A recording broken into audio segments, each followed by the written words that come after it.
This is, again, a presentation for the HOA Information and Resource Center, and here is some of our contact information. We will make this slide available on our website, as well as this webinar will be recorded, and we will post that on our YouTube page. So if you have additional questions, you don't need to vigorously take down notes here, and because this presentation will be made available during the or after the presentation.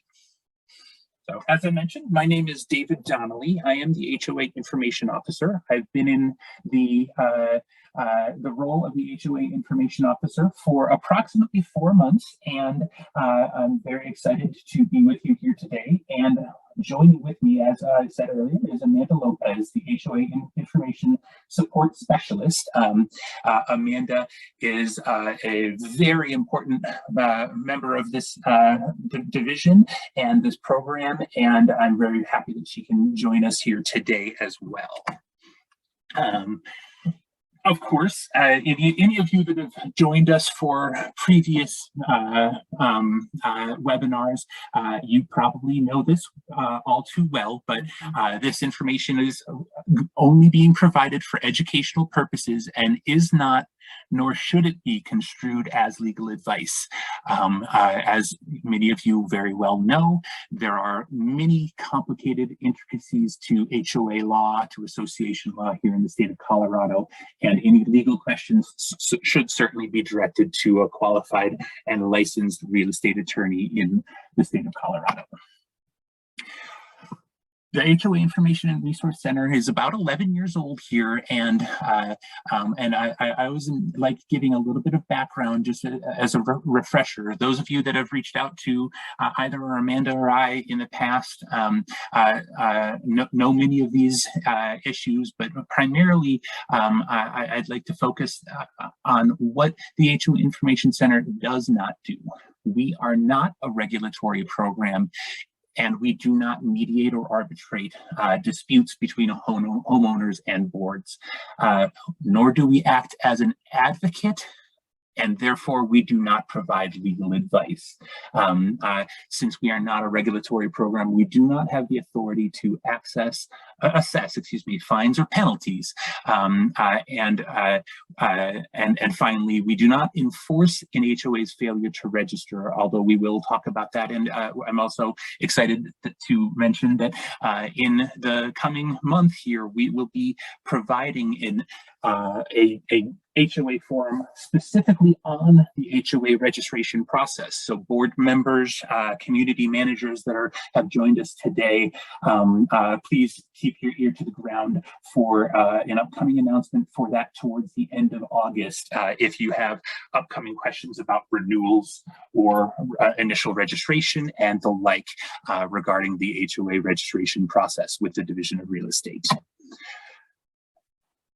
Of course, there's all of that aside, we're here today to talk about association governing documents. This is, again, a summary of what these required documents are. It is not a expansive list of all documents that could exist for an association, i.e. Specific documentation on an architectural committee, for instance, things of that sort, but to make sure that, but rather to provide information to everyone to understand what the primary documents are and where you can oftentimes find those documents and or how to amend them if necessary. This presentation, of course, is perfectly applicable to homeowners, board members, community managers, and prospective managers. And for those of you that have joined us on a computer today, I would like to quickly send out a poll just out of curiosity for my own edification. If you could please let us know by selecting, you should have a pop-up screen on your screen right now. If you guys could, that have joined us by computer, if you could tell us who you are, homeowner, board member, CAM, or even a prospective home buyer, that would be sincerely appreciated. And it looks like we're quickly getting results, so that's fantastic news. So it looks like we're slowing down around the 100 people mark here. Approximately, I'd say the lion's share here are board members, and that's great news. I'm always excited to see that. And I'm also very excited to see that there are nearly 25% of us are community association managers, and a similar percentage of homeowners. So that's great news. So thank you very much for that. I'm going to share those results. You're welcome to take a gander just for your own information. But that's so 26% homeowners, 46% board members, a few prospective home buyers, and welcome to you as well. And of course, the 26% of community association managers. So welcome to you all. Thank you. Just generally, because this is our first board HOA forum for a little while here, I wanted to kind of run a quick refresher about HOAs, about what we generally refer to as common interest communities in Colorado. There's really two primary laws that we talk about when we're working in community law, and that's the Colorado Common Interest Ownership Act. We usually refer to this as Kiowa, CCIOA, and for those of you that I've only read it in the past, we pronounce that like the city or like the Native American tribe, Kiowa.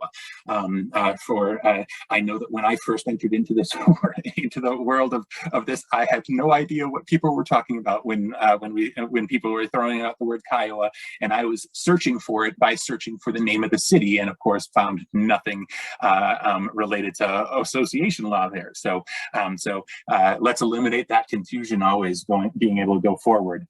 And of course, the second primary law is the Colorado Nonprofit Corporation Act, and there's a citation for that as well. Most, but not all, associations in the state of Colorado are organized as nonprofit corporations, and therefore that's why we reference that citation, that this law primarily dictates a lot of board behavior, board authorization, and authority to take specific actions and the like. There are several umbrella types of CICs, common interest communities in Colorado: cooperatives, condominiums, planned communities, and timeshares. And I'm going to pop up another quick poll here for everyone. If you could, again, if you're joining us by computer, if you could tell me what type of community you are here for today, and if it's all of the above, perfectly acceptable too. I certainly would think that most of these community association management companies are calling about are interested in learning about all of them. But of course, your board members, each of you would be more specifically oriented towards your own communities.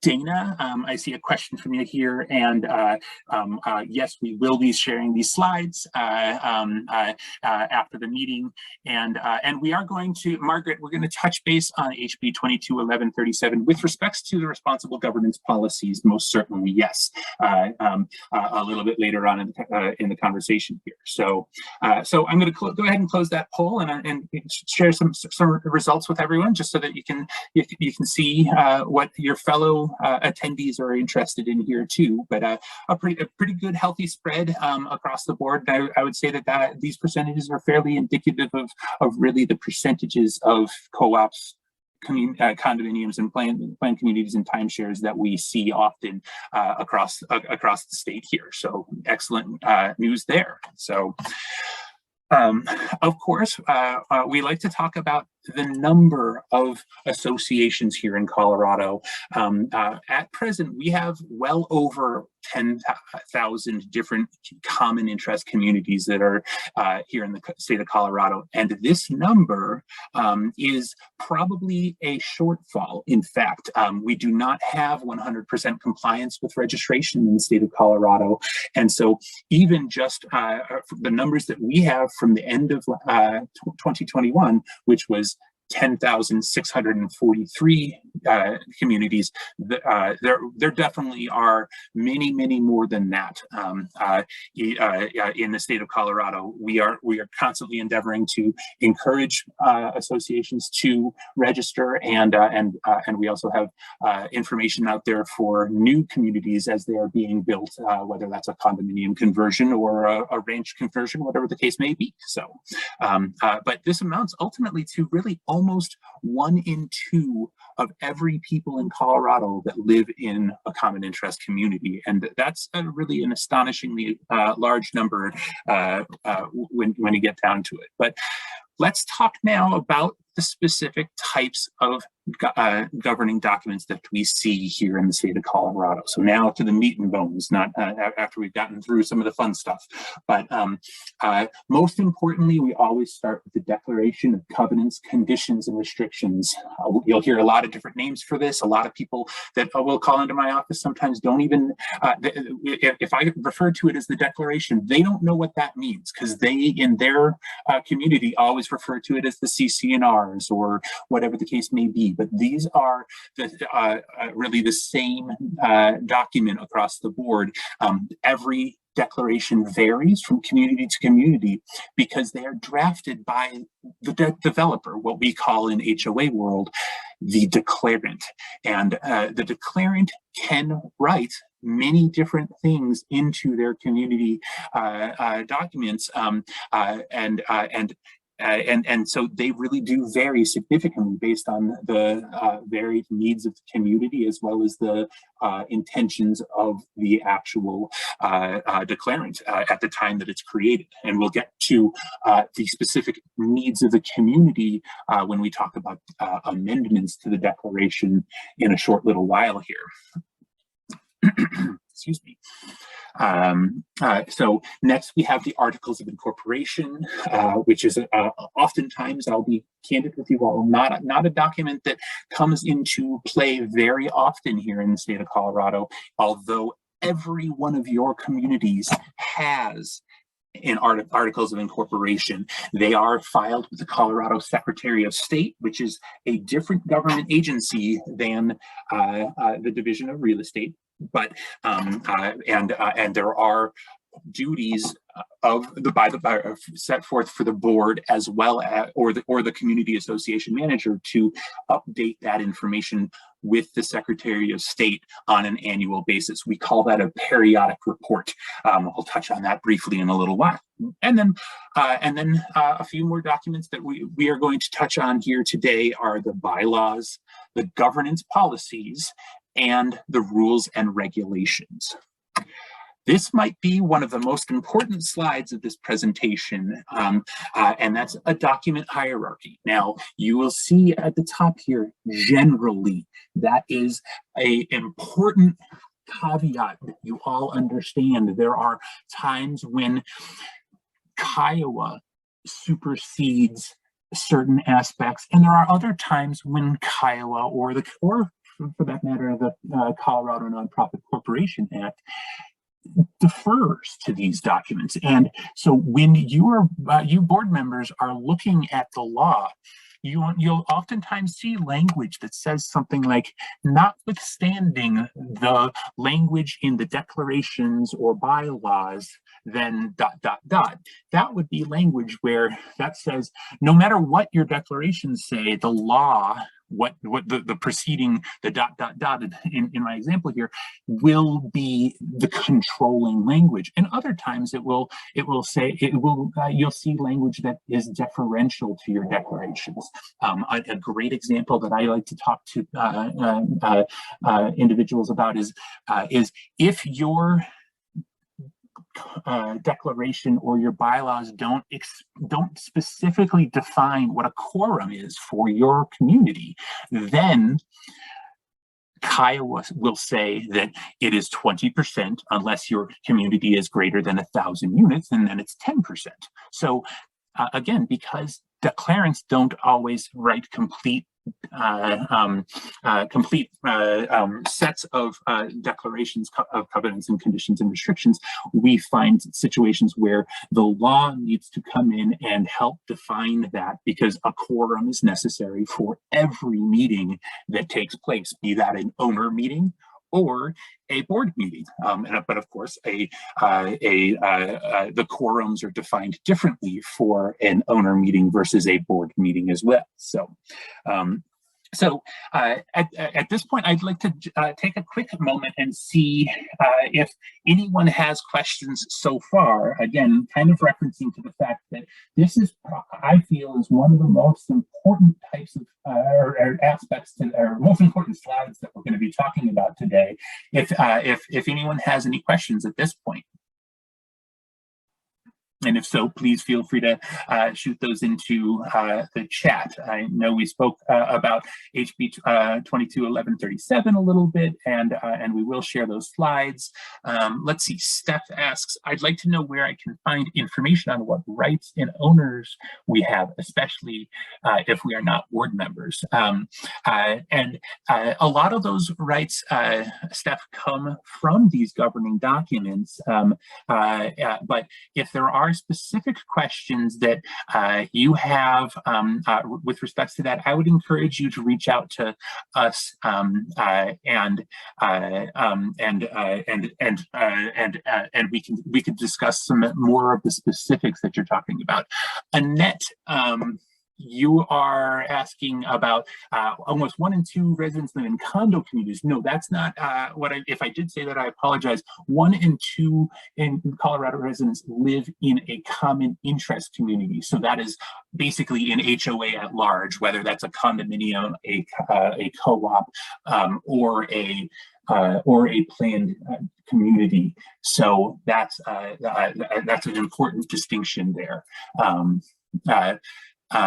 Jess has asked, are the articles of incorporation the thing we do each year for to be in good standing, and that cost is $10? Yes, that is correct. The articles of incorporation, it's actually not your articles of incorporation that you refile each year. What you file with the Secretary of State on a I'm going to say periodic basis, because if something changes 6 months into your renewal year, you would update it, i.e. the address would change or your registered agent would change. You are supposed to contact the Secretary of State to update by filing a periodic report with the Colorado Secretary of State. And yes, that cost, if you are in good standing, is presently $10 with the Secretary of State's office. That is different than what we have here in the Division of Real Estate, and that is your HOA registration.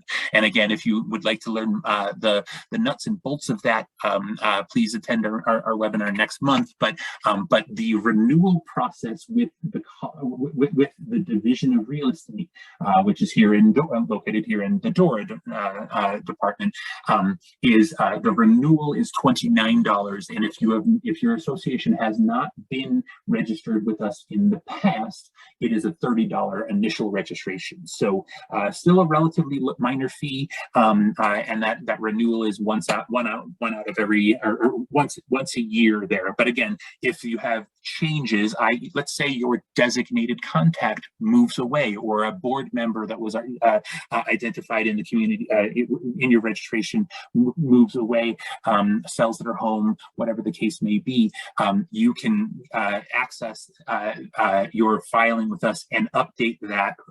You do not have a fee associated with updating your registration with our office, though, with the Division of Real Estate. So changing changing an email address, changing a point of contact, a designated agent.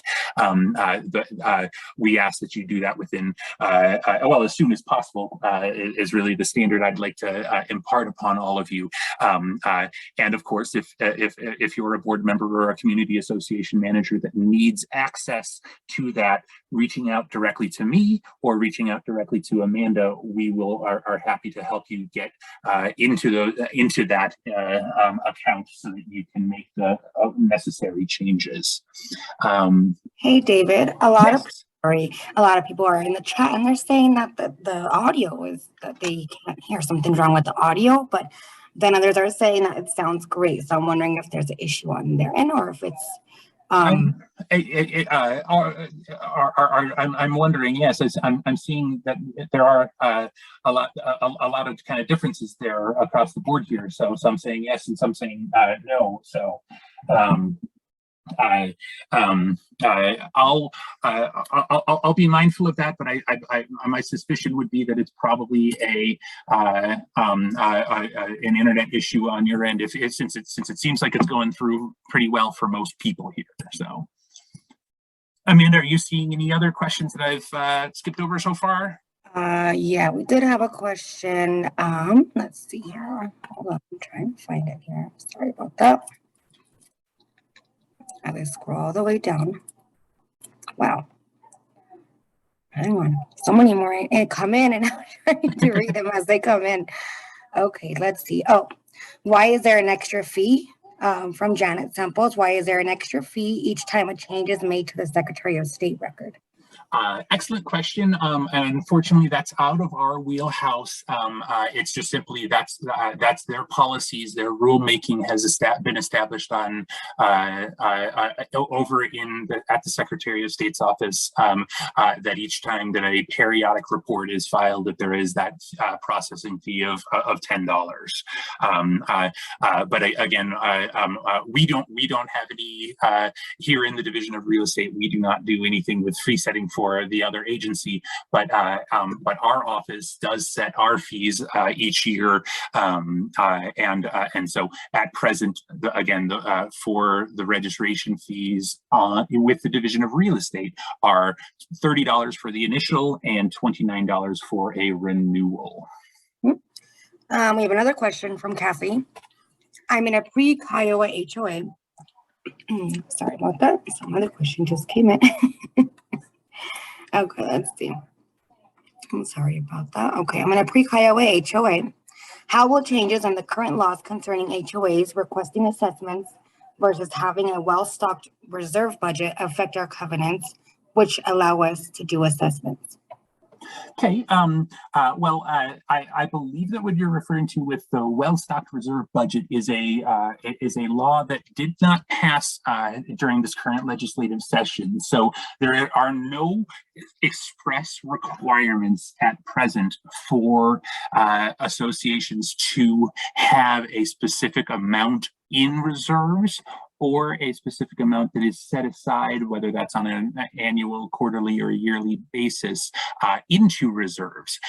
Essentially, that is subject to the board's discretion, and the board can do that. Now, our recommendation from a business perspective to all board members is that you should be cognizant of what your needs are as a community and be working towards saving, because at a bare minimum, so many of us living in Colorado, we live in hail country. It takes one 20-minute storm to strike down a significant expense on a community. It doesn't take much for a 30-year-old boiler to die out, and you will have suddenly tremendously large expenses, and a prudent HOA can work towards saving for that rainy day, saving for that problem when possible. And of course, but if they are unable to cover that with reserves, special assessments are always an option.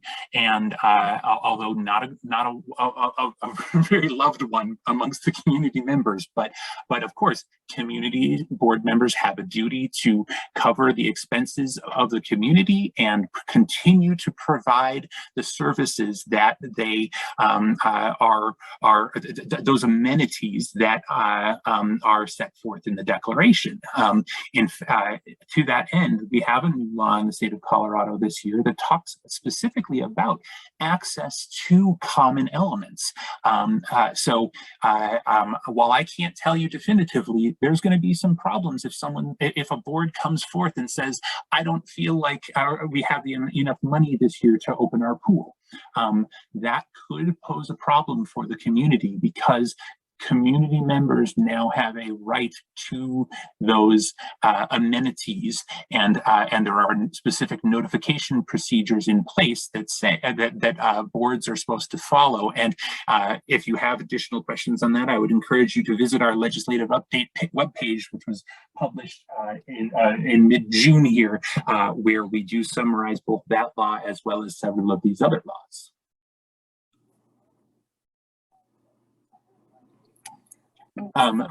Janet, if you make all of your changes to the Secretary of State at one time, it would be one fee with the Secretary of State, not one change for change of address, one change for change of registered agent, etc. But if you were to make those changes all at once, that would be a good way to be mindful of those costs. Some questions about the governance policies, which we'll get to. Mary Petro is asking if we can, if an HOA is able to take out a loan for a major expense. That's an excellent question. Short answer is yes. However, the board will need to review their governing documents for whether or not the association documents require consent of the owners or a vote of the owners. In fact, depending on the nature of the loan, if it is secured by the common elements of the community, that is something that would require the community a community vote for approval on. But yes, loans are available through commercial lenders that you would maybe be able to reach out to in the event of an unexpected expense. So you have really option one would be increase of regular assessments to cover expenses. Option two would be a special assessment, and option three would be a loan, whether that's a secured loan or an unsecured loan. The website that is mentioned since that's been active since mid-June is available on our website under the HOA laws, Kiowa laws, right there on our main homepage.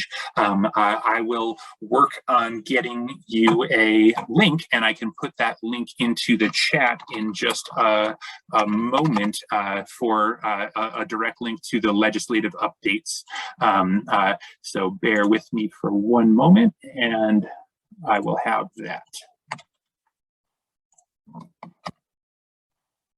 Here is a link to the 2022 legislative updates. Well, let's jump back to the slides for a little bit and let's get into some of the details that we'd like to talk about today. Let's start with the declaration of covenants, conditions, and restrictions. You'll see as we go through each of these documents, I have the parts that are in red are really the important aspect here, i.e. mandatory, or are they subject to change, and the status of whether they're public, private, etc. So as we talked about earlier, the declarations, every association must have one. This document is a public document and it is filed with the clerk and recorder's office for the county or counties in the case of some associations, that i.e. a large property that spans different counties, so multiple counties. And so that is a public document that anyone a stranger from another country, a homeowner, a board member, anyone could access by reaching out to the clerk and recorder's office. So it's important to understand that is a public document. The declarations are subject to change.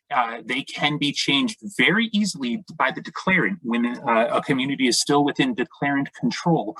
It is a higher standard, though, once the declarant has passed control to the board, which means to you, the owners. And traditionally, you'll hear us say it's somewhere between 50% and 67% to change that. And when I say that percentage, it is the affirmative consent of all of the unit owners. This process can be pretty difficult because of that high standard, but it can also be rather expensive. So as a general rule, it's important to know that the changes that a board is interested in trying to make already have some support within the community. Otherwise, it's really a fool's errand. You're just going down a path that if no one else is really interested in it in the community, i.e. it's some sort of pet project, you need to consider that reasonably. It's important also to know here that every year we have new laws here in Colorado. Every year some laws come out that affect HOAs in one way or another. However, just because a law changes, rarely does it mean that you, the board, have to initiate an amendment to your declarations. I mentioned earlier a little bit that the laws have deferential language or superseding language in it oftentimes, and these laws are often well written in a manner so that they don't have a situation where you have to worry about updating your declarations just because a law has changed. Now, that is different when we get down a little bit further down the road here and start talking about our governance policies, and that's in particular we'll be talking about that with respects to the new 1137 law. So lots of terminology here on this next slide, but this might be more helpful for you just to look at a later time, but this really pertains to what the declaration does. It defines the goals of the association. It's very important. We get lots of questions about, how do I know how much voting right I have, or how do I know how much my assessments are? And your declarations are where you will find this information. Different communities make these determinations differently. Let's talk about a condominium for a moment. If I live in a condo that is 1,000 square feet, and Amanda lives in the penthouse, and she's got 3,000 square feet up there, not only will she maybe have more voting rights, but she will also be paying a larger percentage of assessments, oftentimes, not always, but often. This is an important thing for board members and homeowners alike to review and understand how the assessments are calculated for your community, how your voting rights are calculated. And it's very important for board members to understand that in your community, maybe not everybody that shows up and votes at an election has the same number of votes or the same share of votes. Because Amanda has the penthouse, she might have 2 or 3 votes, while I only have 1 vote. For instance, that is not a rule across the board. Every association will have this clearly defined within your declaration. And then another really important aspect here is that it defines how maintenance and repair responsibilities are determined. One of my tips towards the end of this webinar will be, always start looking in the definition sections of these documents. These are long, complicated legal documents, but one good thing, one helpful thing that lawyers have a tendency to do is create a definition section. And that's where you're going to find out the definition of a common element within your community. If you're in a condo, the common elements are probably everything that's inside of or outside of the airspace of your condo, meaning the parking lot, the elevators, the hallways, the water lines, the sewer lines, the electric lines, everything that comes right up to the drywall of your unit. And but whereas that might be different in a planned community, a single family detached home, they would be responsible for the interior and exterior of their property, probably a portion of the yard as well. So these having a comprehensive understanding of what the common elements are and what the personal property of the unit owners are is very important, and is the root of to the solution to many disputes that we hear about here in our office. Is who is responsible to maintain, who is responsible to repair those elements, be it is it your roof, or is it the roof of the community of the association at large.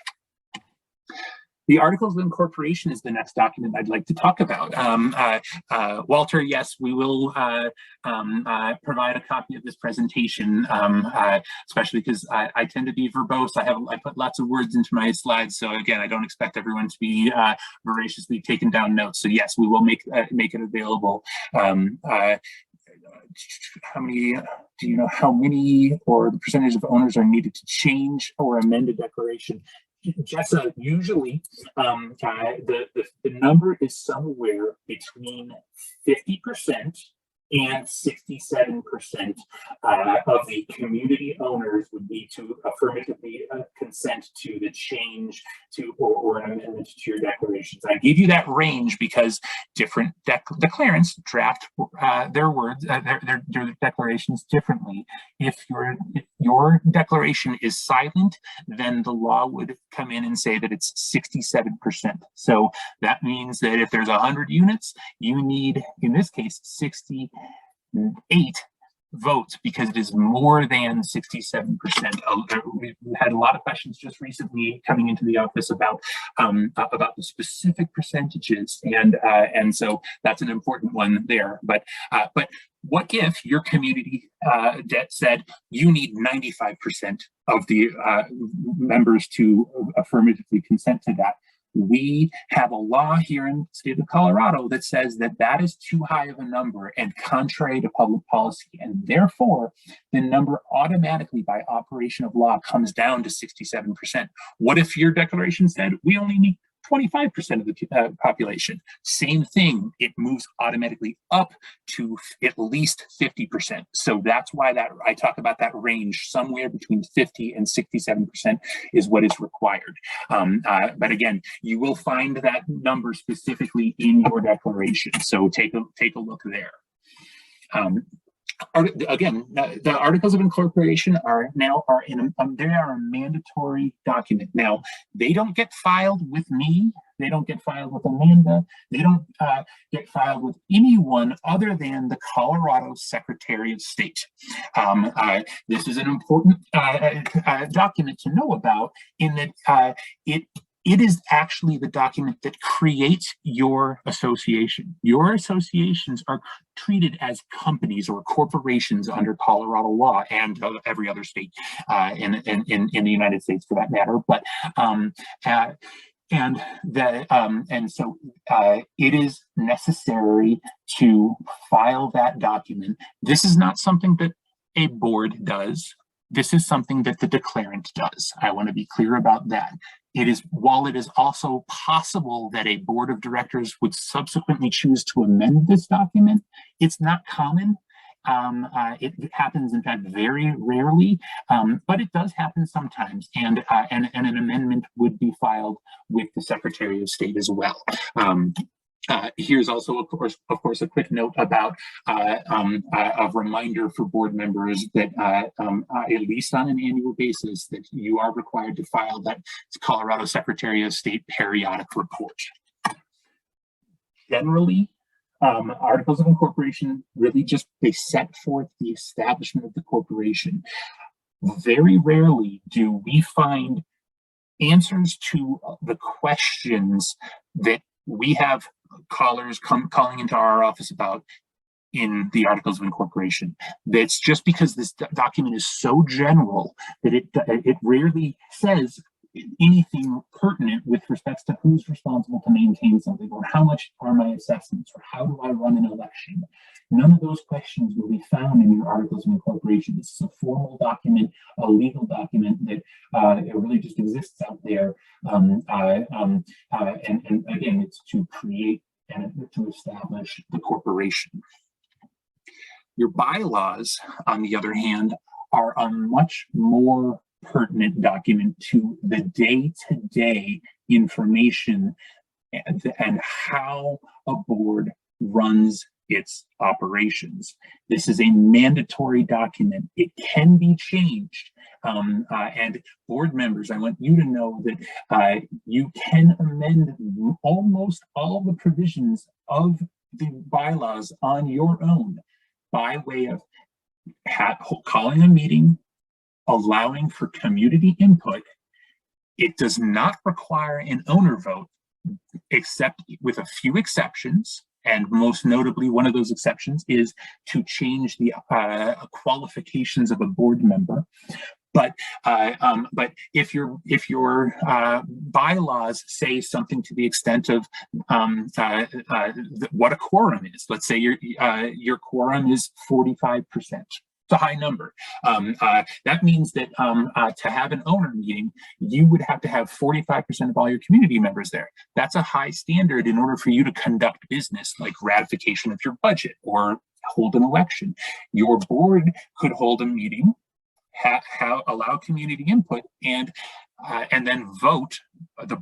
Just the board of directors vote to lower that quorum number so that it is actually feasible to conduct business on a forward-going basis. That's something to consider if necessary.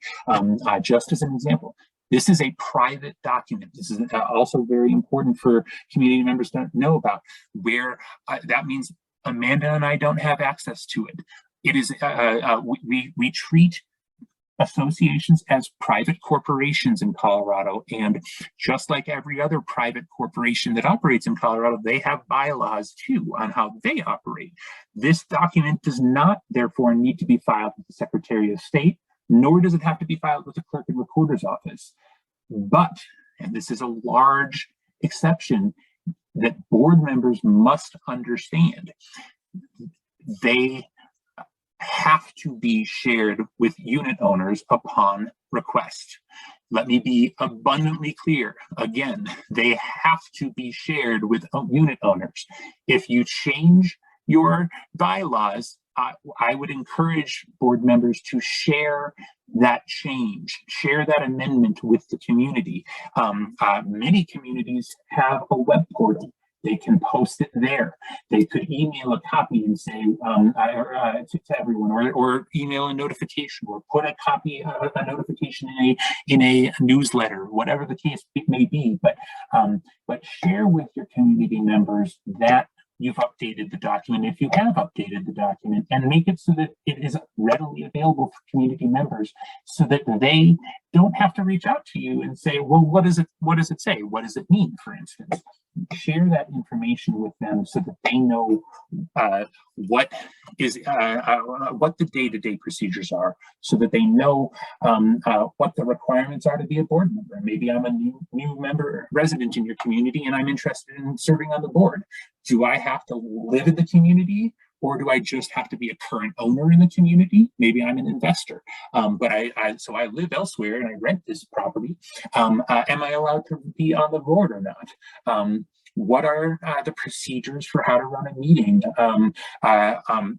and what are notice requirements for owner meetings and board meetings. Interestingly, Colorado law only has notice provisions for owner meetings. That means that the board members have to provide a written notice by mail and posting in the community, not less than 10 days, but not more than 50 days before a owner meeting is held. Now, we don't have a law in Colorado that requires no formal notice of a board meeting, though. And so even though the law doesn't have that, your bylaws might say you have to mail everyone in your community notice of a board meeting. That's those regular, usually monthly or quarterly meetings that the board gets together and where they make decisions, where they vote. Interestingly, the board does have to share an agenda for every board meeting before the board has its meetings, but it does not require formal notice. So again, many boards solve that discrepancy by sharing the agenda by email or sharing the agenda by posting it on our website saying, here's the agenda for our upcoming meeting that we have every second Tuesday of the month, whatever the case may be. And then finally, the bylaws talk about the board of directors election procedures. Can you vote by mail? Is secret ballot required? Can you vote by Zoom? What are the procedures? That's what the bylaws are for. This is how the board conducts its business. Everything from day-to-day procedures down to the once a year election procedures. Very important document. It's a living and breathing document that can be amended and changed, as I said, most of the time by the board itself with community input, but it does not require unit member voting to change the vast majority of those provisions. All right, governance policies. This one's important, everyone. So let's listen closely. Kiowa sets forth a variety of required governance policies for every association in Colorado, other than limited expense communities. They are the collection of unpaid assessments. We'll come back to that. You see the asterisks. They are the collection of conflicts of interests involving board members procedure. They are a conduct of meetings procedure. They are the enforcement of covenants and rules procedure. They are the inspection and copying of association records by owners policy. They are the investment of reserve funds. I believe that I saw a question asking if earlier about whether or not people could they could invest in a CD, and the short answer to that is yes right now, because there are no requirements on how reserves are invested at the present time, and then there is a procedure for adopting amendments in policies and procedures and rules. Basically, that's a procedure about making procedures. It's a procedure about changing procedures, but. And then finally, there's procedures for addressing disputes arising between the association and unit owners. There are various requirements that each of these policies have to include, but every community must have these policies. Doesn't mean that's the only policies that the community can have.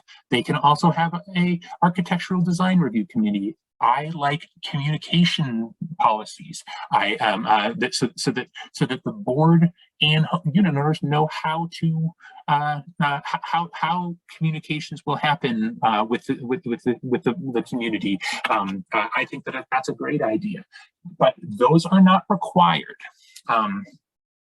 These documents are subject to change. The board of directors can amend these policies on their own. Similar to the bylaws, community input is required, but it is not an owner vote. That means the board can get together and have a meeting, and me, a unit owner, can come in and say, I think that a conflict of interest should be defined as ... Or I think that we should have the right to 2 hearings, not just 1 hearing, when addressing disputes between the association and me, or whatever examples you can think of. And I'm allowed to share my opinion because I'm a unit owner, but and the board should take that into consideration prior to a vote. Your conflict, or excuse me, your conduct of meetings policy is an important one here, because if I get up there and talk for an hour, that's going to take forever, because every other unit owner could do the same thing. If your conduct of meeting policy provides for a reasonable period of time, maybe 3 or 4 minutes, something like that, that's the opportunity for me to be heard, me to provide my input, and everyone else to also have the same opportunity. We don't want to see board meetings lasting 12.5 hours.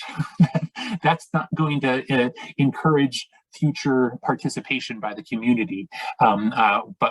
So create some rules, create some intelligent thought about how to conduct our meetings. It's an important thing. Now, there's a lot of you that have certainly heard about HB 221137.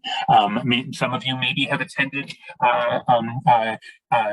presentations by some local your community law council about this if you're on a board. But there are 3 primary policies here that are very arguably need to be updated as a result of this law. For those of you that are unfamiliar with 1137, it is a transparency act that creates new methods of communication with community members from the board, and changes the interest rates that the community can charge. It affects their the process by which a board can send a delinquent homeowner to collections or initiate foreclosure proceedings on them. This is a very broad and far-reaching bill that addresses many issues in homeowner life, in HOA life. And so while I can't spend, this isn't the forum where we talk about all of that. Again, I would encourage you to visit our legislative update page to read the summaries that we've prepared on 1137 so that you have a better feel for it. But 1137 expressly does affect the conduct of meetings policy, in that it allows now communities to, board communities to hold executive session meetings where they talk with delinquent homeowners in executive session and hold a vote in executive session on whether or not a delinquent homeowner would be sent to collections. This is a new rule, a new law, and a new requirement, and many attorneys are encouraging the communities to reach out and initiate or an update to their policies, which makes me ask this question. And while this is mostly directed towards board members and community association management companies, I'd be curious to know with this poll if your association has been contacted to receive to do updates to these bills.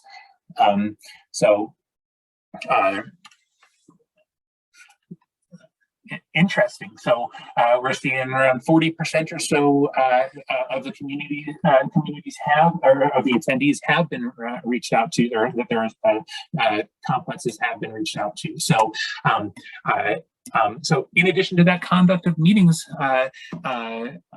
policy, the way that you collect unpaid assessments has to be updated now, very likely. And your enforcement of covenants and rules policy also would be updated because of this new law.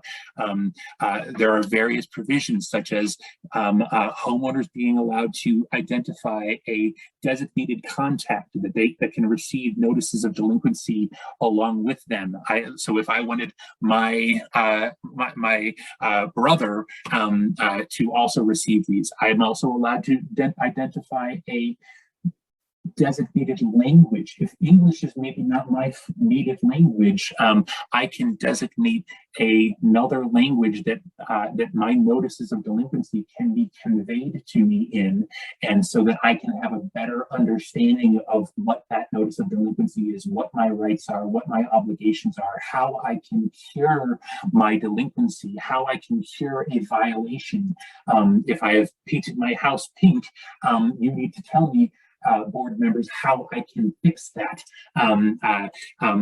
If I am violating a parking rule, you can't just say you're violating parking rules any longer. You need to be specific and tell your unit owners what I have done wrong and how I can fix it, i.e. start parking between the lines, or don't park on your front lawn, or whatever the case may be. Those are some silly examples, I know, but at the same time, if you don't tell me what to do, which is a new obligation with this new law, that creates a problem. So updating your policies to reflect these new processes, and it is very important. So I know that we'll have a lot of questions on those governance policies in particular. So I'll jump ahead only a few more slides here, everyone. The final sets of documents that we'd like to talk about today are rules and regulations. These are not mandatory. You've seen every one of these other documents that we've talked about today being a mandatory document. Your governance policies, your articles of incorporation, your declaration and plat map, those are all required. This is not. This is more of a what to do and what not to do in your community. It's basically translating the formalities of your other documents into understandable points, bullet points, essentially. They can be changed. They can be the board's interpretations of the declarations. Sometimes you will see language that says in your declarations that the board of directors shall promulgate rules on renting units within the complex. That's permissible, and that's where a board would draft reasonable rules and regulations there. Now, again, community input is required to change them or to establish them in the first place, but it does not require an owner's vote. And these, just like governance policies and bylaws, they are open to review by the owners. They are not a public document, meaning I don't have a copy of your rules and regs. The state does not maintain them. They don't need to be published publicly for strangers off the street to see. Some tips, and then we'll get to some questions. I mentioned earlier, read the definition sections of these documents. There's lots of legal terminology in all of these documents, other than maybe the rules and regulations. And the definition section is a great place to start. On any document that has one, start there. So that way you'll understand what the common element is. You'll understand what the insurance coverage is. You'll understand what the voting shares are. That's a lot of times where you'll find that. Boards, important tip. I want you to encourage you to review and revise as necessary these documents. Publish them, make them so that they are well known within the community, and better yet, that they are understood by the community. The easiest technological way to do this is to hold your meetings and post your documentation on a web portal so that community members can access them. And owners, an important tip for you is to request these documents from the association and to review them. Don't wait for a problem. Don't wait for a notice of violation before you try to understand what the rules are. Read them and understand them on a daily basis so that you can live in the community the way that the community has been designed to be lived in. The Colorado Division of Real Estate has prepared a quick reference guide And again, since I will be sharing this with all of you, this slide deck, you don't need to write down this large, long web address, but this is a quick go-to guide on governing documents, covering a lot of what we've talked about today, and providing some additional resources. So I'd like to take a few more minutes. I know we're at the hour limit now, but I do see lots of questions here. Amanda, any that you're seeing that we want to hit up first? Okay, let's look at these questions here. Oh goodness, there's so many. You guys have so many good questions. Okay. Should we start from the bottom and go up? Sure. A lot came in, so many. Okay, let's see. A lot of it, and it's just amazing. A lot of this is, which is great to see that a lot of the board members and people who are on this Zoom meeting are kind of answering each other's questions, which is kind of great. Mm-hmm. So that's kind of good that you guys are all kind of helping each other out. Let me do a quick one here that I see. Christine talked, yes, proxies do count towards a quorum, both for a board of directors meeting as well as unit owner meetings, yes. Okay, I see one from Karen. It says the CCNRs haven't been updated in 40 years. Wow, can we force the board to do this? You cannot force the board to do this, but if the board refuses to act, there are procedures in place where a community can remove one or all of the board members if they are not doing their job. The statute does not require a cause, although let's think about this just from a practical perspective. Why would we want to remove someone that's doing their job perfectly well? So generally speaking, we're going to be talking about some removal for cause here in most cases. If a community, if you see a significant concern here that the board is refusing to address, we always encourage you to bring it up to the board at a board meeting, and if they refuse or choose not to act on it, you do have that next step, which is to remove a board member if necessary, so that you can address the important needs of the community. Okay, and of course, Diana, thank you for the question. Yeah, this recording, yes, is going to be available on our website. How long, David? About what is it? By tomorrow? I mean, by Monday, you think? Yeah, it'll be posted probably by Monday. Yes, I would think so. Great. See. See some more questions here. So many came in while you're doing that.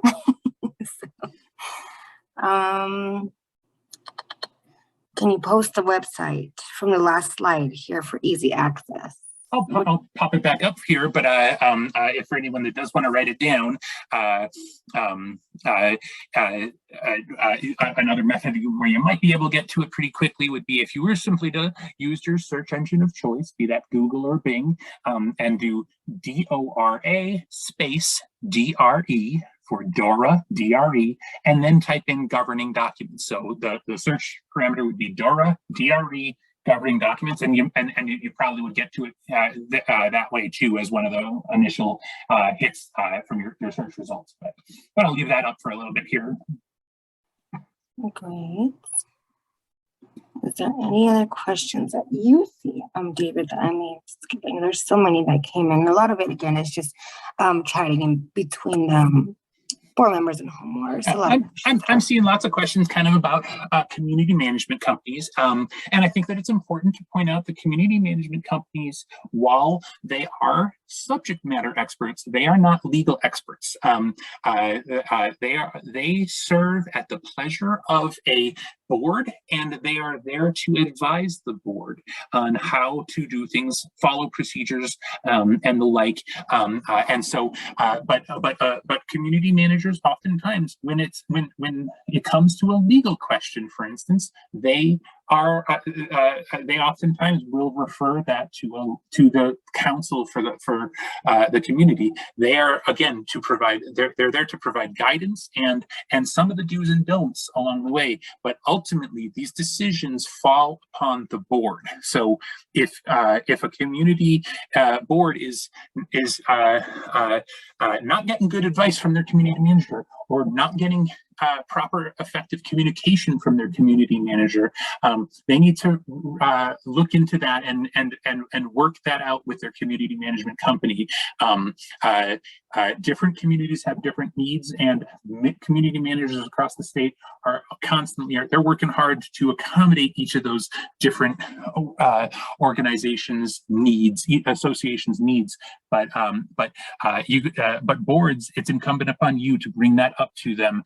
It's incumbent upon you to share what your expectations are, and also to incorporate those into contracts with them, so that the understanding is clearly defined between the two entities, the management company and the board. Great. One question from Richard Warshot: who is responsible for the changes that were made that Governor Polish just signed into law? Who is responsible? Well, the Colorado legislature proposed the various bills, several bills that did not pass, and several bills that did pass, which are what we focus on the 2022 legislative update page that I put in the chat earlier. Those were presented by different senators, different House of Representatives on the state level. And there was, in particular, with respect to 1137, a lot of community input as well, both from industry such as community association managers and lawyers that represent them, but also homeowner advocate groups across the state as well, that provided a lot of input and addressed many concerns. And I think that the legislature did a pretty thorough job of, with all of these bills, taking those into consideration and ultimately getting laws that were agreeable enough to pass through the House and the Senate, and of course to be signed by the governor as well. So I hope that that's responsive to that question. Okay, that's the one that we had. Let's see. Okay, let me get there. Okay, from Michael Jones. Let's see what it says. When declaration is vague or too general in its definition of the common elements, can the bylaws be used to provide more detailed information? That's a great question, and the short answer is yes. Remembering though that that clarification cannot contradict. An example would be your declaration says no dogs. You can't create a rule that allows for dogs, short of the exception of for emotional support animals or service animals. So if you have an absolute statement in your declarations, you cannot contradict that by interpreting it to essentially contradict what the declaration said. But if your declaration said something more vague and said that renting is permissible, for instance, then it wouldn't be incumbent on the board to draft rules and regulations that are in compliance with that direction from the declaration, but that also add color and detail and maybe some procedural processes and requirements for that rental process, just by example. But so yes is the answer there. Great. One from Jessa, regarding your bylaws slide. So can some of those things set forth by the bylaws actually be in the declaration? I feel like some of that is found in our HOA's declaration. Yes, sometimes because there are few regulations or rules on what is required to be in your declaration, some declarants put certain details there and put other details in the bylaws, yes, there certainly can be some almost, I'd say, picking and choosing between what decisions, what language would go in a declaration and what language would go in a bylaw. The important distinction there from a practical effect is if we don't down the road like that language, it's harder to change that language if it's in the declaration than if it's in the bylaws, because it requires such significant community consent by voting to change it if it's in the declaration. So, so that's an important thing to think about, board members, when you're changing things. Where do you want them to change? Where do you want them changed? Where do you want them to be? Something that's in the bylaws could be changed from this board to the next board to the next board much more readily. Whereas if something that's in the declaration, it's, while not set in stone, it is certainly much more sturdy and will not, it is not change as readily changeable. Okay. Great. Let's get some more questions. Oh, the plat map. So when let me see. There was a question about the map. Is a plat map available publicly? If so, where can one find it? Yes, plat map along with the declarations is something that is filed with the clerk and recorder's office. The plat map is exists for every association, whether that's a condominium or a where we sometimes will call it a condo map, or a planned unit community as well. And rarely, although sometimes, there are odd distinctions and requirements set forth in the plat map. Maybe you might see something about the requirements for fencing in the community, and that is something that would be enforceable, even though it's not in, so to speak, in the declarations. It is the plat map is an agreement between the county or the city and the association, and so that is absolutely enforceable, and those requirements would be necessary. So yes, you can find that with the clerk and recorder's office, oftentimes filed in concurrence or right before or after the filing of the declaration. Great.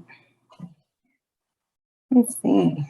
All right, one from Carla, and then our board provides meeting minutes that are basically a template where they change the dates. So minutes are basically always the same with no real information about what is discussed. Are meaningful meeting minutes required?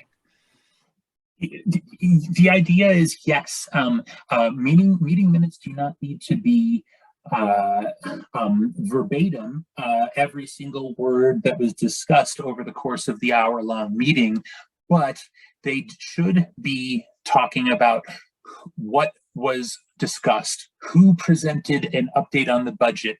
That's usually the treasurer, who presented the prior meeting's minutes to the board or to the unit owners as necessary for approval or ratification, who made a motion for a vote and who seconded those motions, and what was voted on, and if it passed, if it's the board hereby adopts the contract, the landscaping contract, the minutes should say that, so that me, a unit owner, 5 years from now can say, that's when we signed a contract with that landscaping company.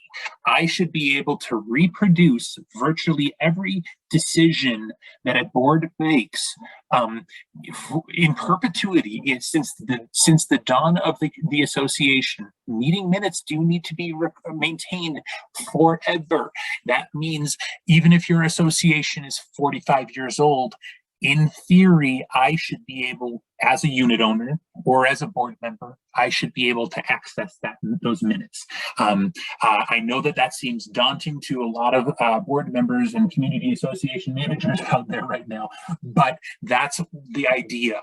These minutes are a snapshot in time of what was done at that meeting, and so it can be reconstructed. If we approved the budget at the owners meeting, the meeting minutes for that meeting should say so.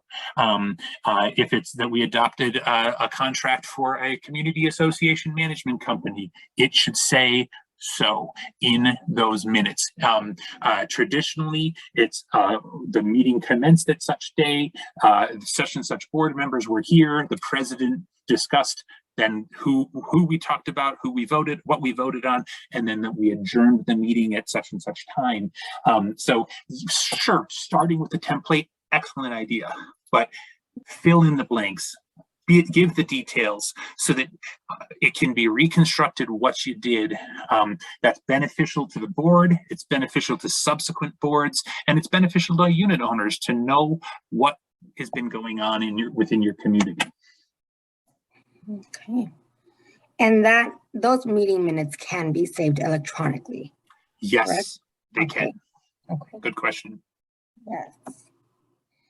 All right. And is there some legal requirement that I can point to that says actual meeting minutes are mandatory? That question is from Karen Moore. Karen, I will take a look, and I don't have a citation off the top of my head for that, but yes, meeting minutes are required, and I will see about getting that information and sharing that with you. It was Karen Moore, right? That's correct. Yes. Perfect. Thank you. That may have been the last question. Let's see. Excellent. Everyone, I sincerely appreciate your time today. We did run a little bit over, lots of questions today and lots of attendees, and that's wonderful news. I really do appreciate you taking the time. In the coming month of August, we will be presenting 2 additional HOA forums, one primarily for self-managed associations, and then the previously mentioned registration ins and outs HOA forum that will be, I believe, we talked about on the 23rd. So keep your eye out on the HOA Today listserv for notifications for those and registration links. And I will very much look forward to speaking with all of you in